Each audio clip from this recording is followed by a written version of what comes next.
Staff Sergeant Maria Santos stood at the counter of Henderson's diner, waiting for her coffee. The small establishment sat just outside Camp Pendleton in Southern California, a place where Marines had gathered for decades. The walls were covered with faded photographs of service members from every generation, their faces young and determined. Maria had stopped here nearly every morning for the past 3 months while she completed her assignment at the base. At 42 years old, with 20 years of service behind her, she carried herself with quiet confidence. Her dark hair was pulled back in a neat bun, and her uniform was pressed to perfection. The rows of ribbons on her chest told a story of dedication and sacrifice that most people never bothered to read. "Your usual sergeant?" asked Betty, the older woman who ran the diner. Her kind eyes crinkled at the corners. "Please," Maria replied with a warm smile. "And maybe one of those cinnamon rolls if you have any left." Betty chuckled. "For you I always save one." As Maria waited, 3 young men in civilian clothes entered the diner. They looked to be in their mid-20s, fit and clean-cut in a way that suggested military background. They sat at the booth directly behind where Maria stood, their voices carrying clearly in the small space. "Man, I'm telling you, standards have dropped," one of them said loudly. "Back in our day, you had to really earn those stripes." Maria didn't turn around. She'd heard this kind of talk before. After 2 decades in the Marines, she'd learned to pick her battles. "No kidding," another voice agreed. "Now they're just handing out promotions like candy, especially to fill quotas, you know what I mean." The third man laughed. "Yeah, I saw this female staff sergeant the other day. Couldn't have been more than 120 pounds. How's she supposed to carry a wounded Marine off the battlefield? It's a joke." Maria's jaw tightened slightly, but she kept her eyes forward. Betty placed her coffee on the counter, along with a brown bag containing the cinnamon roll. The older woman's expression showed she'd heard the comments too, and her disapproval was clear. "Don't you pay them any mind, honey," Betty whispered. Maria handed her a $10 bill. "Keep the change, Betty, and don't worry about me. I've dealt with worse." As she turned to leave, one of the young men noticed her uniform. His eyes scanned her rank insignia, and a smirk crossed his face. "Hey, Staff Sergeant," he called out. "Question for you." Maria paused, turning to face them calmly. "Yes." "How long you been in? Must be nice with all the promotions they're giving out these days." His friends snickered, and Maria recognized the game they were playing. They wanted a reaction. They wanted her to get angry or defensive to prove whatever point they'd already decided about her. 20 years, she replied evenly. "Joined when I was 22. The first young man whistled. 20 years and only a staff sergeant? Man, that's rough. I made sergeant in 4 years before I got out." Maria could have told them about the 3 combat deployments. She could have mentioned the Bronze Star in her drawer at home, earned when she pulled 2 Marines from a burning vehicle in Fallujah. She could have explained the Purple Heart she received after taking shrapnel while protecting her unit. She could have described the years she spent training new recruits, shaping them into warriors who would trust their lives to each other. But she didn't owe them her story. "Everyone's path is different," she said simply. "Enjoy your breakfast, gentlemen." She walked toward the door with her head high, but the comments continued behind her. 20 years, one of them repeated loud enough for her to hear. "Must have spent most of it behind a desk, typical." "Or in the chow hall," another added, and they all laughed. Maria pushed through the door and stepped into the cool morning air. The sun was just beginning to rise over the California hills, painting the sky in shades of orange and pink. She took a deep breath, centering herself. This wasn't the first time, and it wouldn't be the last. She'd faced enemy fire, watched friends die, and carried burdens that would break most people. A few ignorant comments from former service members who thought 4 years made them experts wasn't going to ruin her day. She climbed into her truck and headed toward the base. Today was important. She had a meeting at 900 hours with her commanding officer about the new training program she'd developed. The program focused on combat readiness and mental resilience, drawing from her 2 decades of experience. As she drove through the base gates, returning the salute of the young Marine on duty, Maria thought about the journey that had brought her here. She'd joined the Marines to escape a difficult home situation and to prove to herself that she was stronger than the circumstances of her birth. The military had given her purpose, family, and a sense of belonging she'd never known before. She'd risen through the ranks not because of quotas or handouts, but because of sweat, blood, and an unwavering commitment to the Corps and her fellow Marines. Every promotion had been earned in the dirt and the sand, in the training yards and the battlefields. Maria parked her truck outside the administrative building and checked her watch. She had 30 minutes before her meeting, enough time to review her presentation notes one more time. As she gathered her materials, she had no idea that the events set in motion this morning would change everything. She didn't know that those men in the diner would cross her path again, and she certainly couldn't have predicted that within a week, the truth about her service would be revealed in the most unexpected way possible. For now, she was just Staff Sergeant Maria Santos, doing her job and serving with honor, just as she had for 20 years. Part 2. The meeting with her commanding officer, Lieutenant Colonel Davis, went better than Maria had expected. He was impressed with her training program proposal and suggested she present it to the base commander the following week. "This is excellent work, Staff Sergeant," he said, reviewing her materials. "Your experience really shows. How many combat deployments did you say?" "3, sir. Iraq twice, Afghanistan once." He nodded thoughtfully. "And you developed this program based on what you learned in the field?" "Yes, sir. I noticed that physical training alone wasn't preparing our Marines for the mental challenges they'd face. The stress, the quick decision-making under fire, the moral complexities. I wanted to create something that addressed the whole warrior." Lieutenant Colonel Davis looked up from the papers. "You know, Santos, you should be proud of what you've accomplished. Not many people with your experience take the time to give back like this." Maria felt a warmth in her chest. Recognition from a superior officer always meant something, but this felt particularly meaningful. "Thank you, sir. The Marines gave me everything. It's the least I can do." As she left his office, she felt energized. Maybe those comments at the diner had bothered her more than she wanted to admit, because this validation felt especially sweet. The rest of the week passed in a blur of work. Maria trained new recruits, attended meetings, and refined her presentation for the base commander. She avoided Henderson's diner, choosing instead to grab coffee from the base exchange. On Friday afternoon, she was walking across the parade ground when she heard familiar voices. Her stomach sank as she recognized the 3 men from the diner. They were standing near the visitor center, talking with a captain she didn't recognize. "So they've got you consulting on the new fitness standards?" the captain was asking. "Yeah," one of the men replied. It was the one who'd made the comment about her being a staff sergeant. "They want input from people who have been in the field recently. I did 4 years, 3 deployments. Good, hard work." Maria walked past, keeping her distance, but one of them spotted her. "Hey, there's that staff sergeant from the diner," he called out. 20-year veteran, can you believe it?" The captain glanced over, looking uncomfortable. Maria gave a polite nod and continued walking, but the man wasn't done. "Seriously, Cap, this is what I'm talking about. Standards have dropped so much that someone can coast for 20 years and barely make staff sergeant. Meanwhile, real warriors like us." "That's enough," the captain cut him off sharply. "You don't know that Marine's story, and you don't get to judge someone's career based on their rank."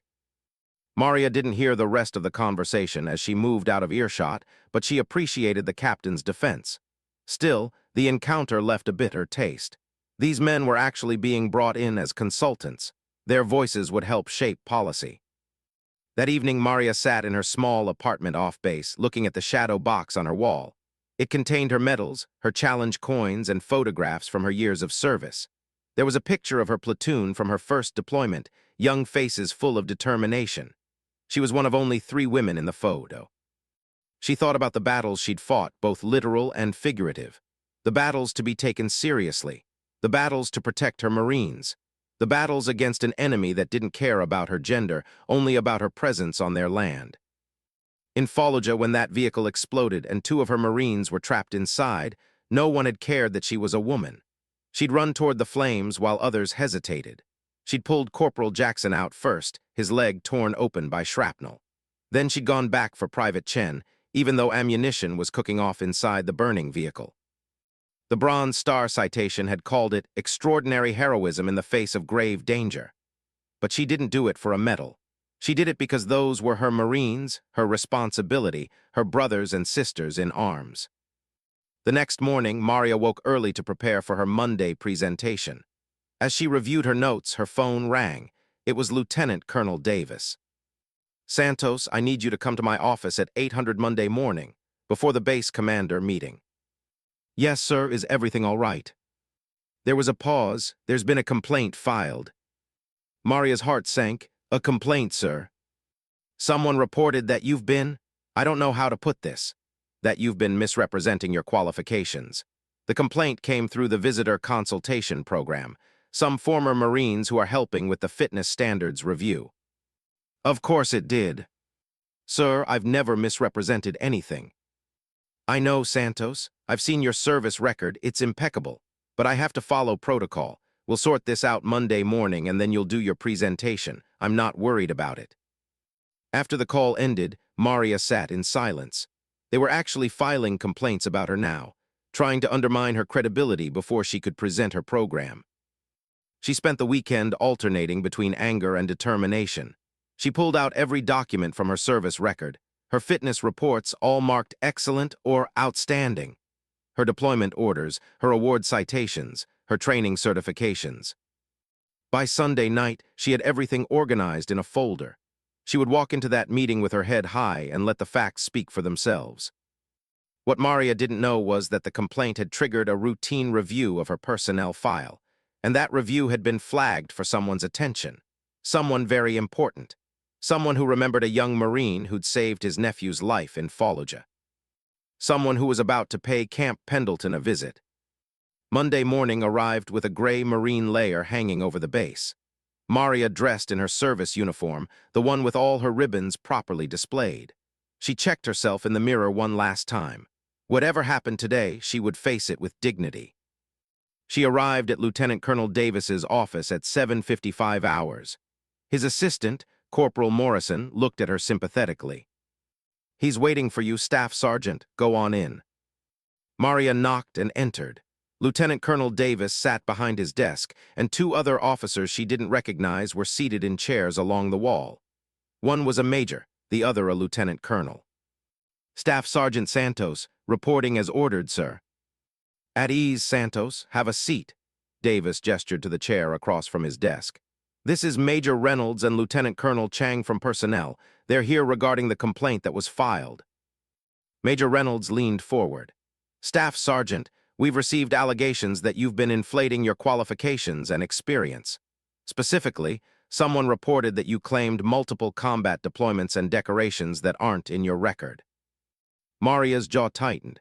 "Sir, I have never made such claims to anyone who filed this complaint. In fact, I specifically avoided discussing my service record with them." "Then how did this complaint come about?" Lieutenant Colonel Chang asked, not unkindly. Maria took a breath. "I encountered 3 former Marines at a local diner. They made some comments about current standards and promotions. I told them only that I've served for 20 years. I said nothing about deployments or decorations. Later that week, I saw them on base as consultants for the fitness standards review." "And did you have any further interaction with them?" Reynolds asked. "One of them called out to me in front of a captain, making derogatory comments about my rank and suggesting I'd been coasting for 20 years. The captain shut it down." Davis pulled out a file. "I've reviewed your complete service record, Santos. 3 combat deployments, Bronze Star with Valor, Purple Heart, Navy and Marine Corps Commendation Medal with Combat V, multiple letters of appreciation, fitness reports that are consistently outstanding." He looked at the other officers. "There's no inflation here. If anything, she's been remarkably modest." Major Reynolds nodded slowly. "The complaint specifically mentioned that you couldn't possibly have earned a Bronze Star because you work in administration." "I've been in administration for the last 8 months," Maria said quietly. "Before that, I was an infantry training instructor. Before that, I was deployed. Before that, I was recovering from injuries sustained in combat." "The vehicle explosion in Fallujah," Davis said, reading from the file. "You pulled 2 Marines from a burning Humvee while under enemy fire." "Yes, sir." Lieutenant Colonel Chang was reviewing documents on a tablet.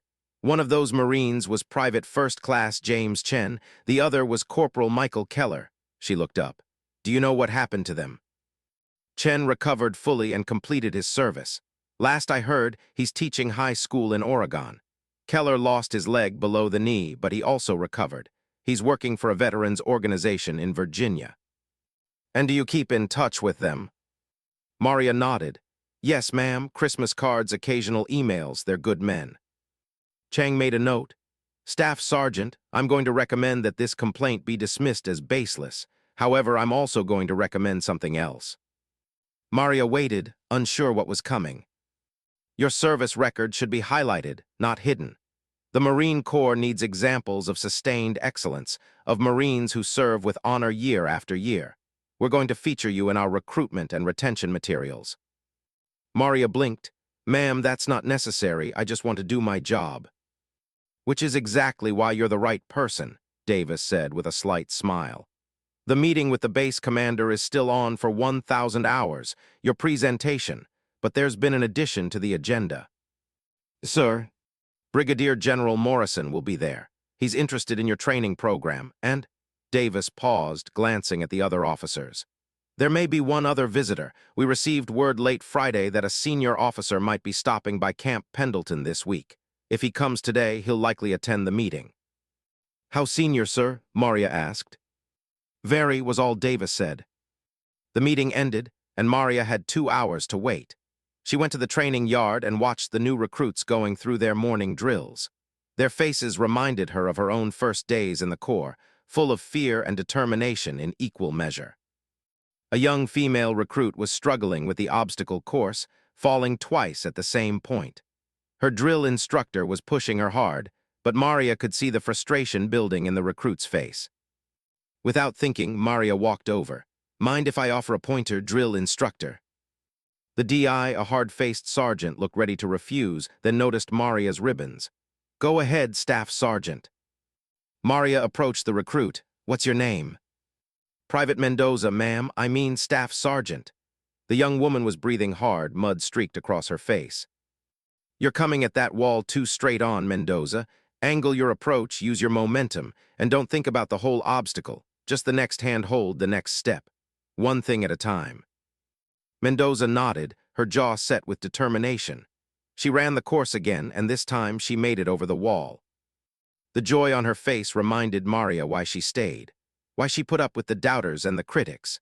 Because somewhere down the line, that young woman might be the one pulling her fellow Marines from a burning vehicle, or leading a squad through hostile territory, or developing training programs that would save lives. Maria checked her watch. 9:45 hours, time to head to the administration building. As she walked across the base, she noticed increased activity near the main gate. Several vehicles were entering, including 2 black SUVs with flags flying from their antennas. Her heart rate picked up slightly. Flags meant senior officers, very senior. She entered the building and made her way to the conference room. Lieutenant Colonel Davis was there, along with Brigadier General Morrison, a distinguished-looking man in his late 50s, and several other officers she recognized as department heads. Ah, Santos, General Morrison said warmly. I've been looking forward to meeting you. Your training program proposal is impressive. Thank you, sir. I understand you've had quite a morning already.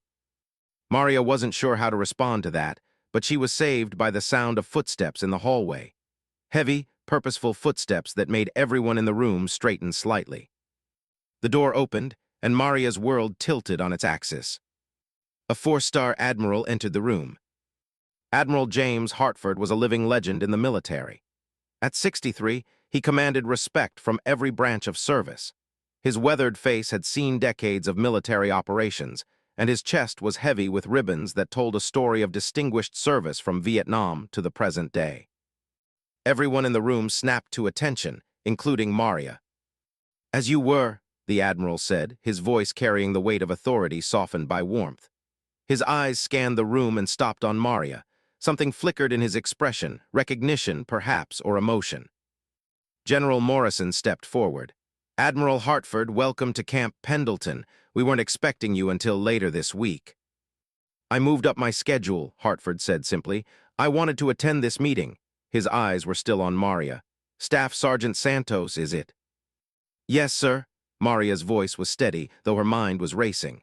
Why would a 4-star Admiral care about her training presentation?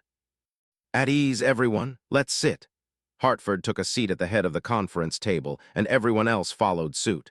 Before we begin with the training program presentation, I have something to say. The room was silent, except for the hum of the air conditioning. 10 years ago, I received a phone call that every parent dreads, Hartford began, his voice quieter now. My nephew, Corporal Michael Keller, had been injured in Fallujah. His Humvee hit an IED and the vehicle caught fire. He was trapped inside. Maria's breath caught in her throat. Keller, of course. Michael Keller's uncle was Admiral Hartford. The doctors told me he would have died if someone hadn't pulled him out. They said it was a miracle anyone tried because the ammunition was cooking off, the fuel was burning, and enemy fighters were still in the area. Hartford's eyes found Maria. That someone was a young sergeant named Maria Santos. The officers around the table were staring at Maria now, seeing her with new eyes. My nephew lived because of her, Hartford continued. He lost his leg, but he lived. He got married last year. He's working with wounded veterans. He has a life because one Marine decided that her fellow Marine's life was worth risking her own. Maria felt tears threatening but held them back. She hadn't known about Michael's uncle. He'd never mentioned it in his Christmas cards or emails. I tried to find Sergeant Santos afterward to thank her personally, Hartford said, but she had already rotated back to the States and then deployed again. By the time I tracked her down, she was in Afghanistan. I wrote her a letter, but I never heard back. Maria remembered the letter. It had arrived during a particularly dark time in her deployment. She'd read it, been moved by it, but hadn't known how to respond to an admiral. What did you say to someone like that? She'd meant to write back, but never found the right words. I kept track of her career after that, Hartford said. I watched her continue to serve with distinction. I saw her get promoted, get injured again, recover, and keep serving. And I wondered why someone with her record, her dedication, wasn't being recognized more broadly. He pulled out a folder and opened it. Last Friday, I received a routine flag in my office.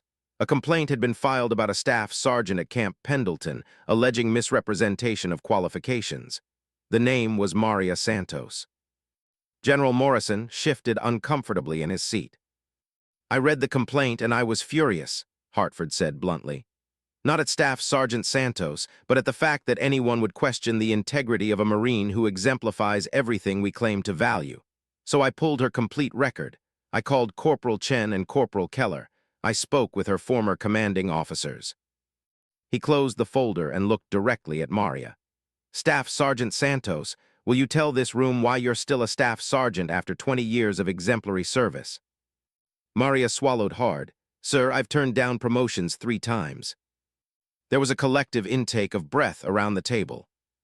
Why? Hartford asked gently. The first time was right after Fallujah. I was recovering from injuries and I didn't feel ready to take on more responsibility. The second time was before my Afghanistan deployment. I wanted to go as a staff sergeant because I knew that role and I wanted to be effective, not learning on the job. The third time was 2 years ago. My mother was dying and I took a less demanding assignment to be near her. Her voice cracked slightly on the last sentence, but she continued. I've never cared about rank, sir. I care about being good at what I do and taking care of my Marines. Every decision I made was about being where I could serve best. Hartford nodded slowly. And yet, 3 former Marines who served a fraction of your time felt qualified to question your dedication and file a complaint suggesting you'd lied about your service. Sir, they didn't know, Maria began. They didn't care to know, Hartford interrupted. They saw rank and made assumptions. They saw a female Marine and made assumptions. They never considered that the person they were mocking might have more courage in her little finger than they've shown in their entire lives. The room was absolutely silent now. Hartford stood, and everyone else immediately rose. He walked around the table to where Maria stood at attention. Staff Sergeant Santos, on behalf of a grateful nation and one very grateful uncle, I want to thank you for your service, for your sacrifice, for your continued dedication to the Corps and to your fellow Marines. He extended his hand, and Maria shook it, fighting to keep her composure. Now, Hartford said, turning to address the room, I believe we're here to discuss a training program that this outstanding Marine has developed. I'd very much like to hear about it. Maria gave her presentation in a daze. She explained her program, demonstrated the principles, and answered questions. The Admiral listened intently, asking pointed questions that showed he understood both the tactical and psychological aspects of what she was proposing. When she finished, he was the first to speak. "This is exactly what the military needs. General Morrison, I want this program implemented Marine Corps-wide. Staff Sergeant Santos will oversee the rollout." "Sir," Maria said carefully, "that would require—" "A promotion, yes," Hartford smiled. "Which you will accept this time because it's not about rank. It's about getting this program to the Marines who need it, unless you're telling me you can't handle the responsibility." It was gently said, but clearly a challenge. Maria straightened. "No, sir, I can handle it." "Good, because we're also going to need you to train instructors across multiple bases. You'll be traveling quite a bit." As the meeting broke up, Hartford pulled Maria aside. "Those 3 men who filed the complaint, they're being removed from the consultant program, not as punishment, but because their judgment has proven to be deeply flawed." "Sir, that's not necessary." "It absolutely is," Hartford said firmly. "The Marine Corps succeeds because we value actual merit, actual sacrifice, actual dedication, not assumptions and prejudice." He paused. "My nephew wants to see you, by the way. He's here." "Here on base?" Hartford smiled. "I brought him with me. He's waiting outside." Part 5. Maria walked out of the conference room in a daze. Her mind was still processing everything that had happened in the last hour. The Admiral's revelation, the upcoming promotion, the expansion of her training program, it was overwhelming. In the hallway, a man in his early 30s stood on a prosthetic leg, leaning slightly on a cane. His face was older than Maria remembered, marked by life and experience, but the eyes were the same. Kind, strong. "Michael," she breathed. "Sergeant Santos." His voice broke, and suddenly they were embracing, both of them fighting tears. "I'm sorry it's Gunny now, isn't it? Uncle Jim told me." "Not yet," Maria laughed, wiping her eyes. "And it's just Maria, Mike, it's so good to see you." They moved to a bench in the hallway and sat. Michael kept shaking his head in wonder. "You look exactly the same. How is that possible?" "Clean living and good genes," Maria joked, but her eyes were serious as they took in his prosthetic. "How are you doing, really?" "I'm good, really good." He tapped the prosthetic. "This took some getting used to, but I run marathons now. Can you believe that? And I'm engaged, getting married next spring." "Michael, that's wonderful. You'll come to the wedding, right? I mean it, you have to come. Jenny, my fiancée, she knows all about you, about what you did." Maria felt uncomfortable with the praise, as she always did. "I did what any Marine would do." "No," Michael said firmly. "You did what a hero does. Chen and I both know that. We've talked about it a lot over the years, the fire, the explosions, the bullets hitting the vehicle. You came back twice, Maria, twice. Once for me, once for Chen. You could have died." "But I didn't, and neither did you too. That's what matters." They sat in comfortable silence for a moment, years of unspoken gratitude passing between them. "I never thanked you properly," Michael said finally. "I was drugged up in the hospital when you visited, and then you were gone. I wrote letters, but I don't think they reached you." "I got them," Maria said softly. "I just didn't know what to say. You don't need to thank me, Mike." "Yeah, I do, and my uncle's been wanting to thank you for 10 years. When he heard about that complaint about those guys disrespecting you," Michael shook his head. "I've never seen him so angry. He moved heaven and earth to get here today." Admiral Hartford emerged from the conference room, saw them together, and smiled. "I'll give you 2 sometime. Maria, I'd like you to join me for lunch at 1300 hours. We have details to discuss about the program rollout." "Yes, sir." After the Admiral left, Michael turned to her. "What happened? With the complaint, I mean. Uncle Jim told me a little, but—" Maria explained the encounter at the diner, the subsequent meeting on base, and the complaint that had been filed. Michael's expression grew darker as she talked. "Let me guess," he said when she finished. "Young guys, early 20s, served 4 years and think they know everything about the military. You know the type." "I was that type," Michael admitted. "When I first got out, I thought my deployment made me an expert. It took losing my leg and a lot of therapy to realize how much I didn't know, how much I'd taken for granted." He looked at Maria seriously. "Those guys, they saw your rank and made assumptions. They never considered that maybe you chose your path deliberately, that maybe you had reasons." "That's what the Admiral said." "He's right, and you know what? They're going to hear about this. The Marine Corps community is small. When word gets out that they filed a baseless complaint against a decorated Marine, against a woman who literally ran into fire to save lives, their credibility is shot. "I don't want revenge," Maria said quietly. "I just want to do my job." "I know that's who you are, but sometimes justice happens whether you seek it or not." They talked for another hour, catching up on the lost years. Michael told her about his recovery, his work with wounded veterans, his fiancée Jenny, who was a physical therapist. Maria told him about her mother's passing, her years of training recruits, her decision to stay in despite the challenges. "Do you ever regret it?" Michael asked. "Staying in, I mean, with all the obstacles you've faced." Maria thought about the question. She thought about the comments at the diner, the assumptions people made, the promotions she'd turned down.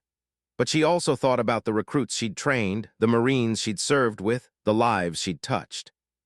"No," she said finally, "not for a second." Later that afternoon, after lunch with Admiral Hartford, where they discussed the rollout timeline for her training program, Maria returned to her office.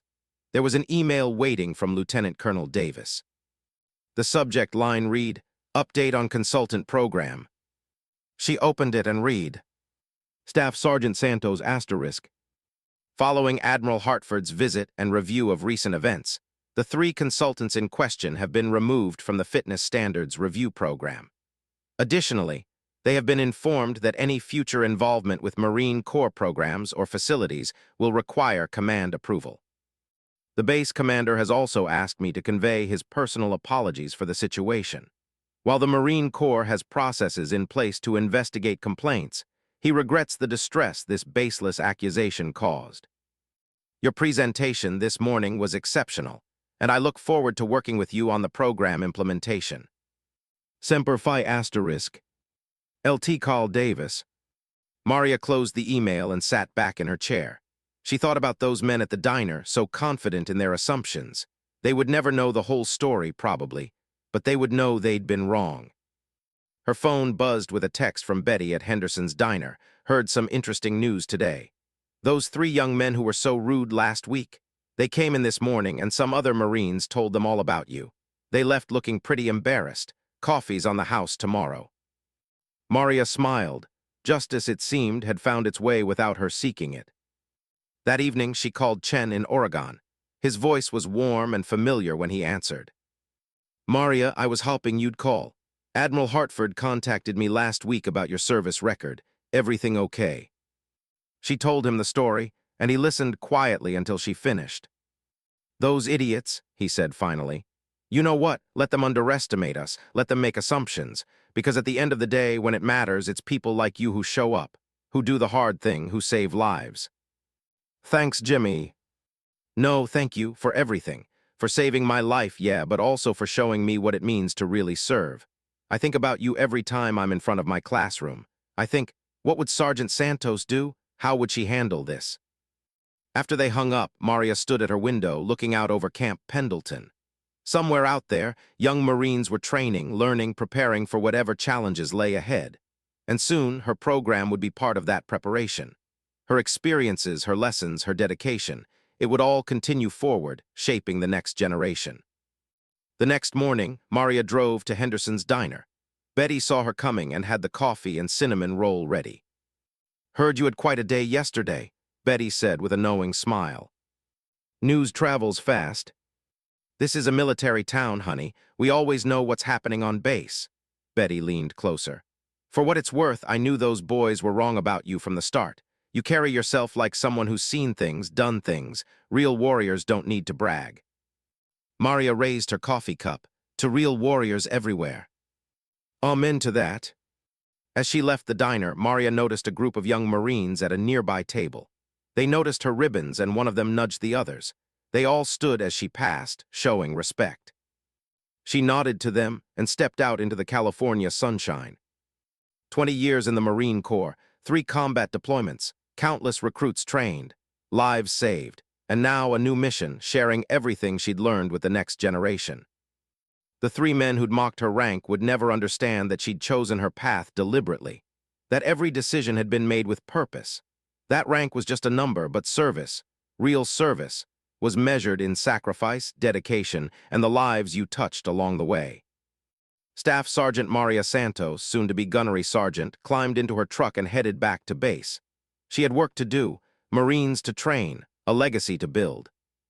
And somewhere in Virginia, a young man with a prosthetic leg was planning his wedding, grateful every day for the Marine who'd run into fire to save his life.